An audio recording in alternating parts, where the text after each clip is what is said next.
Hi everyone, this is Neel Raithatha, also known as the Wax Whisperer. Thank you for joining me in my latest video. I just want to start off by thanking each and every single one of you who watch and subscribe to my channel. Yesterday I surpassed the 500,000 subscriber mark. So yeah, I feel really humbled, quite embarrassed as well actually.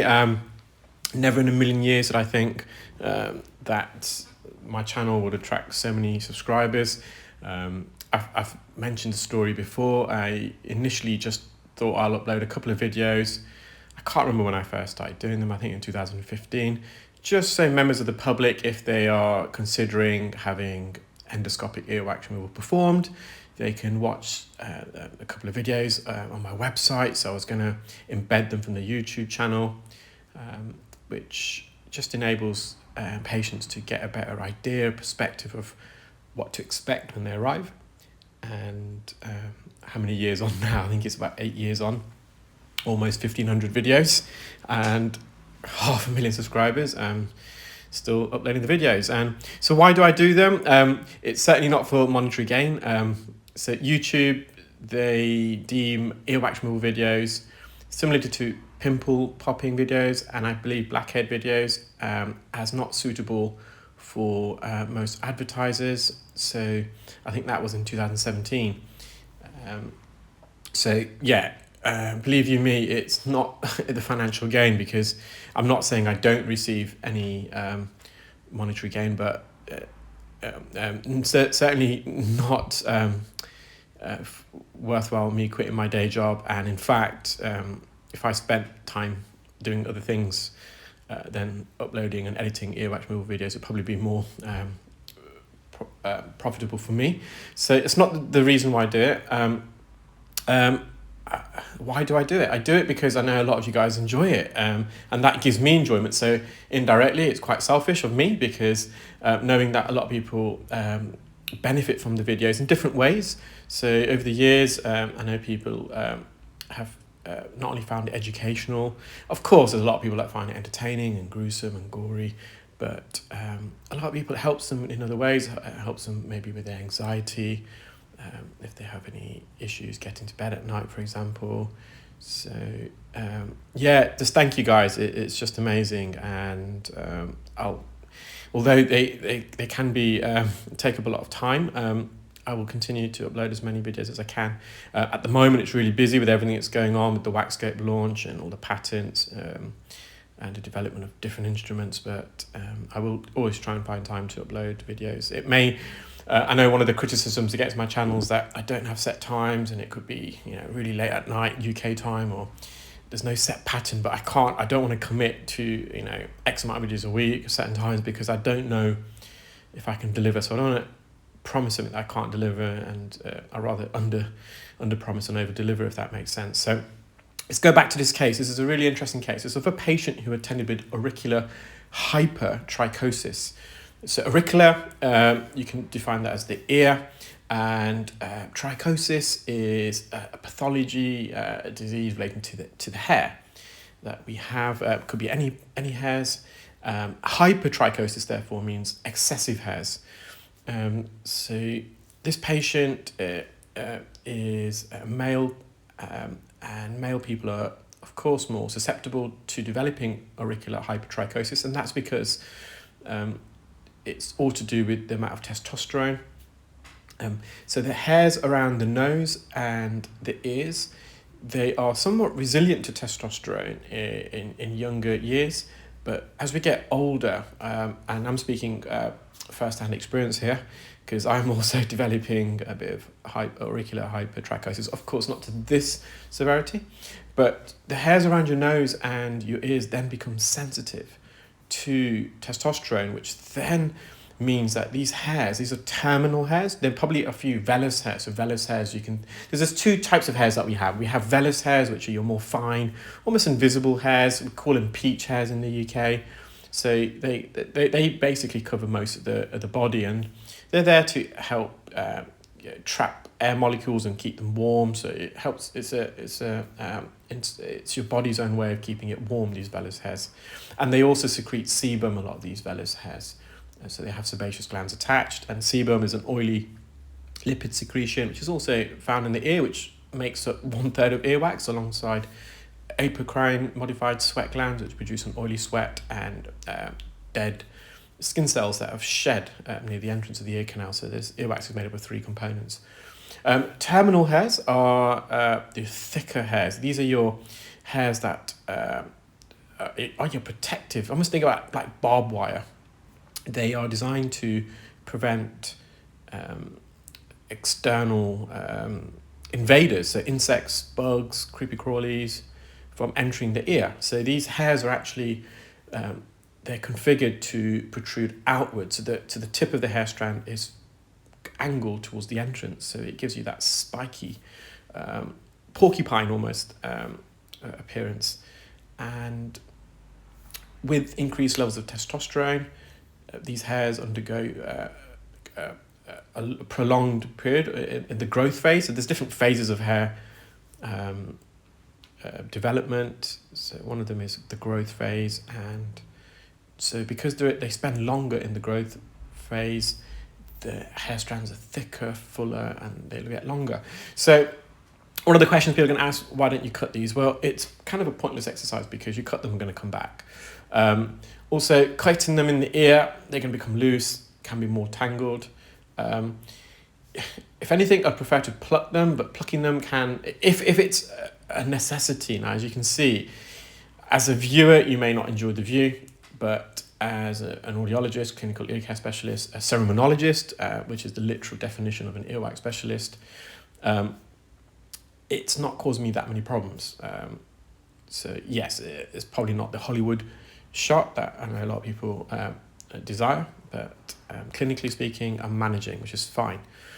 Plucking them can also then lead to folliculitis, so inflammation or infection of the hair, the hair follicle itself, where they're seated in the dermis for a layer of skin. So these hairs are only located on the outer third, and you may have realised that the further I go in with the endoscope, once I get past that first third of the ear canal here, they are less in appearance, and I get a better view of the eardrum. Now, this patient travels quite a distance to visit myself. They come annually, even if they don't have any symptoms. They come in the week before, in the week in between, should I say, Christmas and New Year's, and they just know that obviously they need their ears removed, clean, should I say, and they've been to more local specialists and they've struggled.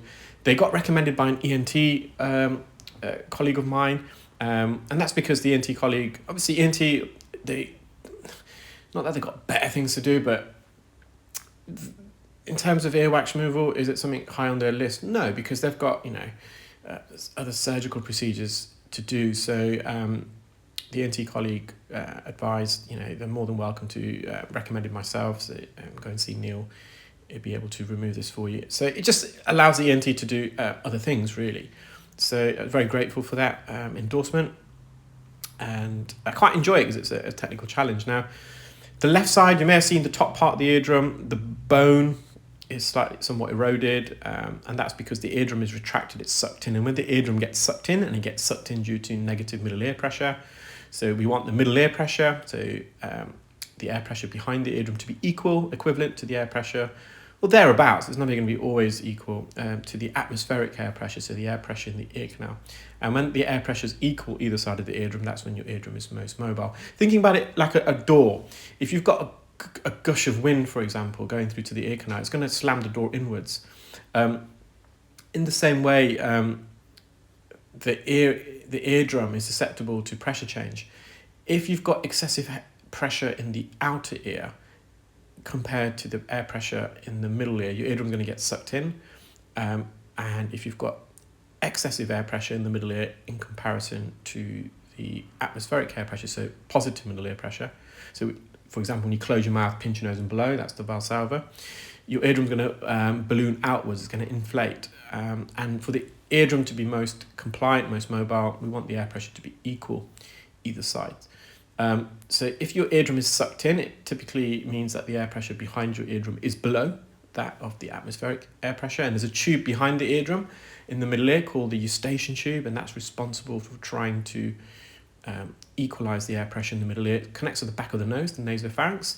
The eustachian tube at normal resting state is actually shut, and it's shut for a reason. It prevents you from hearing your own internal sounds, so your own breathing sounds, your own voice. Because if that eustachian tube was permanently open, so patent, when you talk, your voice will project outwards, it will travel up your nose as well as your ear canal. And when it travels up the nose, it will then travel up the eustachian tube and it will vibrate against the inside of the eardrum. And then simultaneously, some of your voice will travel externally through your external auditory meatus, so your ear canal, and it will vibrate against the eardrum on the exterior surface. So your eardrum is vibrating twice in response to your own voice, and it's not going to be at the same speed. There's going to be differences because, and we're talking milliseconds here, but there's different distances to travel for the sound traveling up your nose, up the eustachian tube, and also through your ear canal. So your eardrum vibrates twice in response to your voice, so you get a very muffled sensation of your voice. And a lot of patients, if the eustachian tube was permanently open, we call that condition patulous eustachian tube. So there are conditions. I saw a patient just the other week actually, who I know watches my YouTube channel, and that's what attracted them to come visit me. They saw a case of patulous eustachian tube because they were suffering from it. It's their breathing that they really found annoying, because you can actually hear every single breath that you're making. So when you breathe, your inspiration, expiration, it travels, especially your inspiration, because when you're breathing inwards, it's traveling up your nose, up the eustachian tube, and you can actually see the eardrum vibrating in response to your respiration. So when you're breathing in, your eardrum gets sucked in, and when you're breathing out, your eardrum bulges out. And then you can ask the patient to hold their breath, and you'll see the eardrum stop vibrating.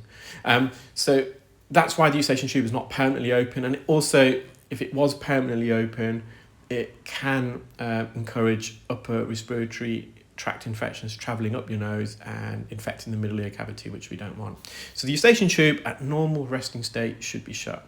But during the course of the day, without us even realising, when we swallow, yawn or chew, the muscles surrounding the eustachian tube, where it connects to the back of the nose, they contract, and that causes the eustachian tube to momentarily open.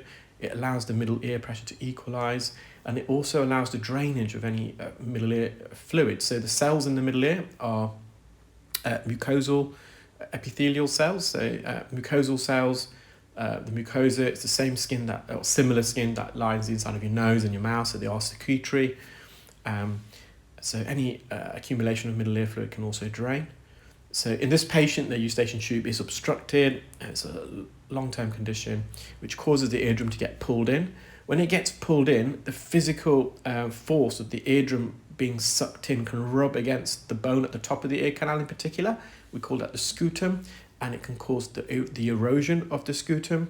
Think about your rock, scissors and paper. So you got your paper, and if you continue to rub it against the rock, it will start to erode some of that. Similarly, that's what can happen with the eardrum when it's sucked in. It can start rubbing and eroding against the bone at the top of the ear canal in particular, and also your middle ear bones, your ossicles. Also, when it gets sucked in, it can wrap itself around the ossicles, so the three middle ear bones, and it can almost squeeze the life out of it. So the blood vessels, it can constrict it. So particularly the incus bone, which is the middle bone, you typically see the erosion of that. In extreme cases of retraction of eardrums, more of the pars tensa, so the main body of the eardrum, it wraps itself around the incus and it causes it to erode, both due to the restriction of blood flow to the incus, but just that physical rubbing against it. But in this case, the top part of the ear canal, the very roof, you'll see it clearly again on this side afterwards, it's eroded, and that, if it erodes excessively, we can actually see into the middle ear. So the part of the hammer bone that we see, it's not the full section of the hammer bone. We see partially, I'll talk about the anatomy of the hammer bone.